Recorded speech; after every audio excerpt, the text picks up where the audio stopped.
Let's talk about Star Wars. Let's do that. Episode 7. There are some rumors this week about Star Wars Episode 7 that, and this is a little spoilerish if true, but we don't know if it's true, so let's just speculate away.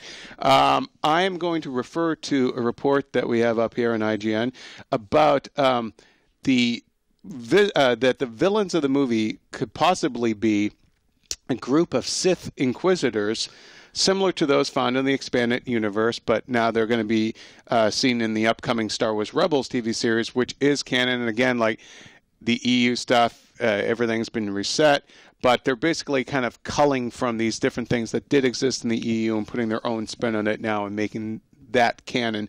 But the villains would be Sith Inquisitors, and that basically Luke has been missing for decades, and that he's basically, or for years, I don't know if it's been decades, but he has been held by the Inquisitors, and that essentially they want to bring back the Sith, and it's going to turn the whole idea that there can only be one Sith master and one Sith pupil at any one time on its head. It's not going to be true anymore, and that the two main characters are the characters played by John Boyega and Daisy Ridley as a couple of kids who find Luke's lightsaber or his severed hand, something like that, and then go in search of him and find Han Solo and Chewbacca, who are now no longer flying the Millennium Falcon. Oscar Isaac has it, and they're flying around in a Star Destroyer, which are now all part of the Rebels. Like after the war was over, you had all this stuff left over. That's what they used to do back in the day. Just it's kind of like how in Ferguson, Missouri, how they all have war and terror military equipment. Kind of like that. I'm not getting political. I'm just saying it's an observation of the real world.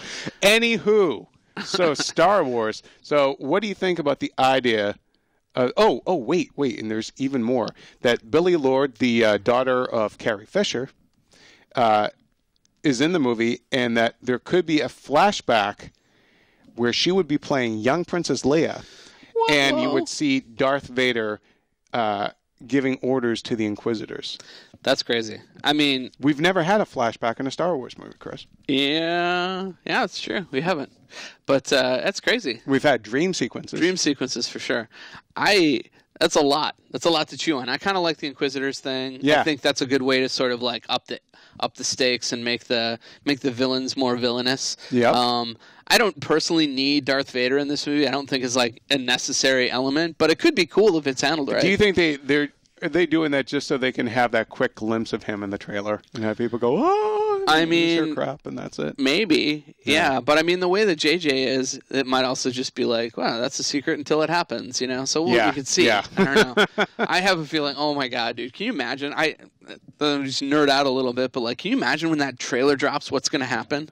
I can, because it'll, I mean, after Phantom Menace, everyone's going to lose their crap, and then naysayers will kick in, and we'll have a divided response. And hopefully, I mean, I think there's probably a little bit more goodwill towards this one because of the cast involved, because it is such an amazing cast. It's also earned goodwill, too. It's like they're making steps to make it feel like, hey, you know, we have the same issues that everybody has had with the prequels, and we're going to take steps to make sure that we don't repeat the things that people think are mistakes. You know? That you get the Star Wars movie that you really want, that there's going to be more of a reliance on practical effects. Even Rian Johnson, the writer-director of Episode 8, has come out and said, you know, that they're going to be doing more of that. It's been evident in some of the set videos that JJ has put out for, is it Force for Change, the charitable thing that they're doing. And then, you know, and also, I don't know, I feel like so far I haven't heard anything about the Star Wars movie, even these plot rumors, even if all this stuff is true. There's nothing in here that's really making me go, oh, God. I think the idea of the Inquisitors is really kind of interesting, actually. Yeah. It kind of sticks within the idea of the Sith and Jedi having this kind of religious element that they were like warrior priests. Yeah, I also like Luke having been missing for a while, like that's an interesting plot point if it exists. And, Han, there's got to be that like triumphant moment where Han and Chewie take over, if this is true, take over the Millennium Falcon again and fly it again for the first time. That Oscar Isaac's character is supposed to be sort of like a Lando Calrissian type that he even has a cape. Nice. By the way, I can see him rocking the cape. He seems like he could play that kind of swagger kind of guy, By the way, at San Diego Comic-Con, I got to give props to this kid I saw dressed as Bespin Han Solo. Like he was wearing the Bespin outfit with the little jacket and everything. Oh, no, I used to love that jacket. That's badass. Yeah, like when I was a kid, if I get a denim jacket, I thought that was my Bespin Han Solo outfit.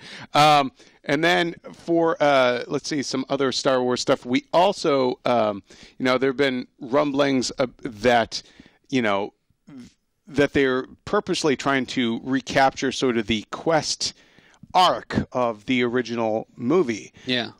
And if, it holds true that these two kids are basically the main characters, it's the same idea. Like we're going off looking for Luke, like the way they were going off trying to find the princess. Right. In the first movie. And I think that's kind of it's a way to go full circle without making it too much of a wink, wink, nudge, nudge. Like, well, that like 80% of these kind of movies in Hollywood kind of follow that formula of Joseph Campbell's hero's journey. Oh yeah, and thanks to Lucas kind of reintroducing that guy to the popular culture. So it only makes sense that it would start with a quest and include these elements.